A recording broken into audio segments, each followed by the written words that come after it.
Mga kakaset, nandito na naman po tayo. Itutuloy na po natin ang ika-4 na kabanata ng Reyna ng mga Ahas.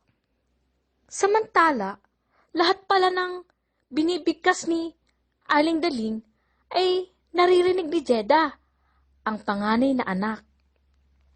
Mama, tumigil ka na! Sa kasamaan mo, huwag mo kaming pag-awa-awayin.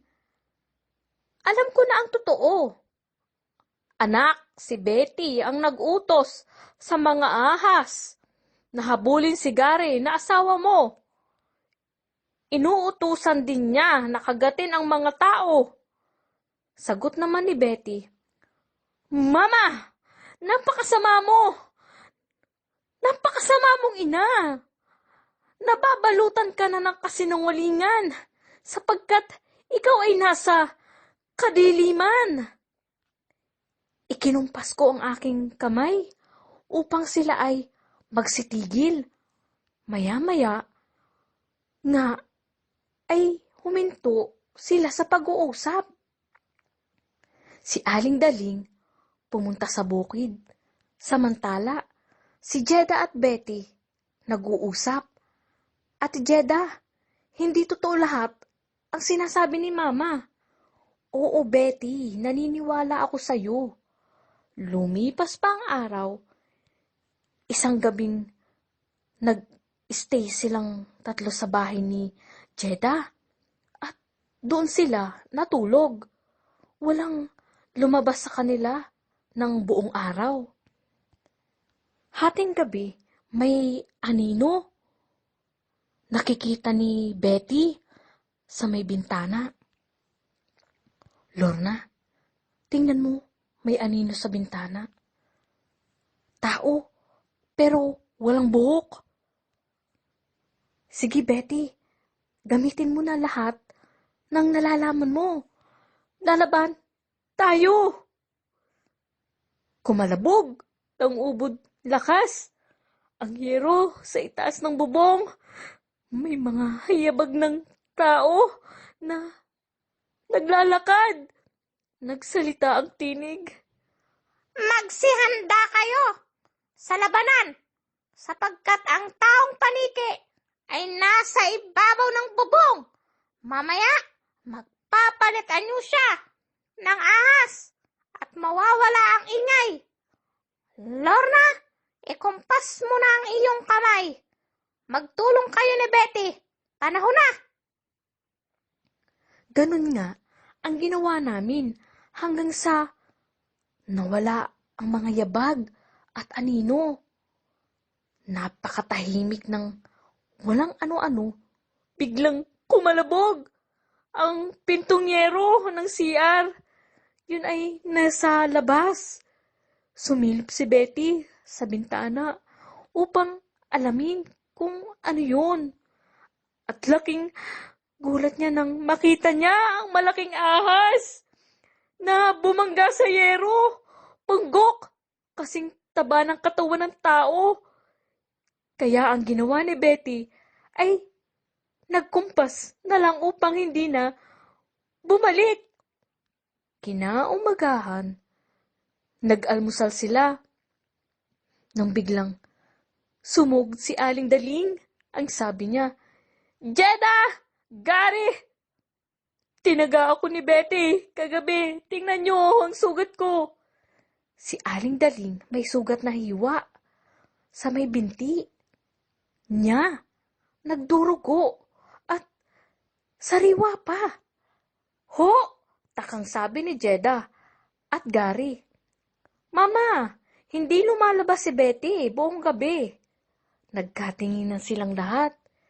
Iisa ang nabuo sa isip nila. Ang malakas na kalabog ng yero doon nabangga si Aling Daling at nag-anyong ahas. Ibig sabihin, ang aming ina ang reyna ng mga ahas dito sa aming lugar. Lahat sila ay nakatingin kay Aling Daling at hindi nagsasalita nang biglang umalis at patabog na isinara ang pinto ni Aling Daling. Ngayon, malinaw na sa ating lahat na si Mama ang hinahanap mo, Lorna, ang sabi ni Betty. Sagot ni Lorna, oo, hindi na tayo, Betty, mahihirapan na hanapin at talunin siya, sapagkat kasama lang natin. Ngayon, kailangan nating magplano. Maisakatuparan mamayang gabi ang pagpapahid ko ng langis sa buong katawan ni Aling Daling. Upang sa ganun, mawala na ang bumabalot na kasamaan sa pagkatao niya. Sumapit na ang gabi at nanalangin si Lorna. Amang Diyos, patnubayan mo ako sa laban na ito. Bigyan mo ako ng superpower na manggagaling sa'yo. Ipagkaloob mo sa amin ang katagumpayan upang magapi ang kasamaan. Ingatan mo kami at iligtas sa lahat nang may tumawag sa akin. Lorna, Lorna, dalian mo.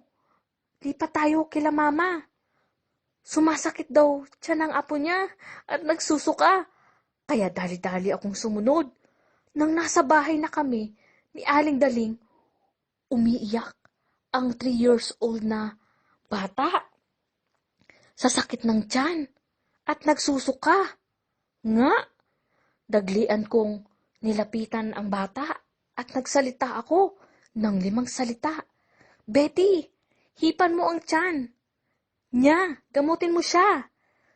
Ganun nga ang ginawa ni Betty. Nang nagsalita si Aling Daling na, Betty, sunduin mo si Daniel. Ihatid niya tayo sa ospital sa bayan. Sandali, ang pigil ko kay Betty. 2 a.m. ng madaling araw. Mag-isip ka, Betty. Maghintay ka ng 3 a.m. Delikado sa daan. Sabihin mo, si Daniel na lang ang maghanda na kayo mamaya. Binulungan ko si Betty na lahat pakana ni Aling Daling, kaya huwag kang mag-alala. Kinulam niya ang apo niya para ipain kung pupunta kayo ng hospital, hindi na kayo makakarating dahil sa daan pa lang, ahas na ang kalaban niyo. Sige, Lorna, doon muna ako sa kabilang bahay. Nagkukumpas na ako ng aking kamay at nag-uusal na ng 5 salita at iba pa laban sa kalaban. Diyos ko, ikaw na po ang bahala. Sa akin, sa lahat na gagawin, wala na pong ibang paraan kundi ang ipain ang aking sariling buhay sa reyna ng mga ahas. Humarap ako kay Aling Daling at sinabi ko na lagyan ng langis ang buong katawan ng bata. Sagot niya, wala akong langis. Aling Daling, kahit anong uri ng langis, dapat maipahid sa bata upang siya ay hindi mamatay. Ang bata ay nantutay na at hindi na rin aabot sa ospital kung dadalhin. Pawala na ng ulirat. Tumayo si Aling Daling at may kinuha na maliit na botelya ng langis. Kasing haba lang ng hinlalaki. Tanong ko, ano yan? Heto, ang langis na ginawa ko kung Biyernes Santo nang galing ito sa ahas. Sa isip ko, ito na nga ang langis na dapat kong makuha at maipahid sa katawan ni Aling Daling. Kaya nag-isip ako kung paano. Aling Daling, ikaw na ang gumamot sa apo mo gamit ang langis ng ahas. Ginawa nga ni Aling Daling ang aking sinabi. Ipinapahid niya sa bata, maya-maya, nagising ang bata at nag-ayos na ang pakiramdam. Natuwa si Aling Daling, kaya ang sabi ko, Aling Daling, magaling ka pala, manggagamot. Tulungan mo rin ako, mahina ang buong katawan ko. Nais kong gumaling. pahiran mo rin ako ng langis. Pinahiga ako ni Aling Daling at hinilot buong katawan ko. Dasal ko sa Diyos, ikaw na po ang bahala sa akin kung ano ang kalooban mo. Alam ko na hindi mo ako papabayaan. Iligtas mo ako at pagtagumpayin sa misyon ko. Lorna, dapat nagkakakain ka ng gulay, sabi ni Aling Daling. Sa isip ko, bumait yata. Nakaramdam naman ako ng ginhawa ng orasyon na yon. Nang natapos na, kaya bumangon ako at sabi kay Aling Daling, salamat, at umigi ako. Aling Daling, gusto mo? Ipahid ko rin sa'yo. Hilot-hilutin din kita.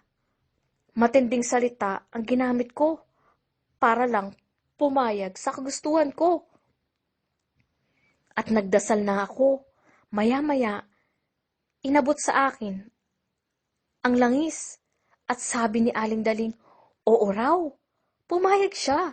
Kaya dali-dali ko siyang pinahiran ng langis habang nag-uusal ng mga iba't ibang salita at pasimple kong ikinukumpas ang kamay ko at hinihipan. Naipahid ko sa buong katawan ni Aling Daling ang langis hanggang siya ay nakatulog.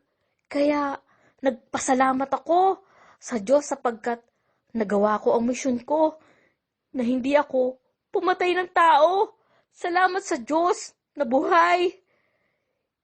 Itinago ko ang langis sa aking bag sapagkat ito ang gagamitin ko sa mga taong nangangailangan ng kagalingan sa sakit. Bumalik si Betty. Kamusta? Okay na, Betty. Nagawa ko na. Naipahid ko na ang langis sa buong katawan ng mama mo. Wala nang ahas na nagpalit anyo. Patay na ang power niya. Wala na rin siyang kakayahang mangulam. Pinalaya na kayo ng Diyos sa sumpa. Lorna, paano mo nagawa? Sa kalooban ng Diyos at siyang kumilos. Sagot ko kay Betty. Oras na ng tulugan. Betty, dito na tayo matulog sa bahay niyo. Nakatulog kami nang biglang may dumakma na naman ng mga paa namin. Kaya sa gulat, sabay kaming napasigaw. Nagulat rin si Aling Daling. Agad sinindahan ng ilaw. Nagsasalita si Aling Daling at hawak ang kanyang mga kamay. Ang sabi niya, bakit? Anong nangyari? Nawala na ang power ko.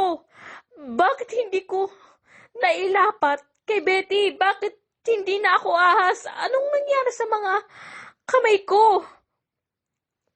Habang hawak-hawak ni Aling Daling ang mga kamay niya, yung dalawang palad, maya-maya bigla siyang gumapang pero tao siya. Nagtawanan kami. Akala niya, ahas pa siya. Gumagapang na parang sanggol. Kinaumagahan. Masaya si Aling Daling. Magaan raw ang pakiramdam niya. At maaga raw siya nagluto. Kaya mag-aalmusal na raw kami. Pinaunlakan namin ang alok niya. Bago kami kumain, may mga salita na para sa mga pagkain. Kaya safe nang kainin. Mga anak, wala na yung ahas na malaki. Namatay na, wala na.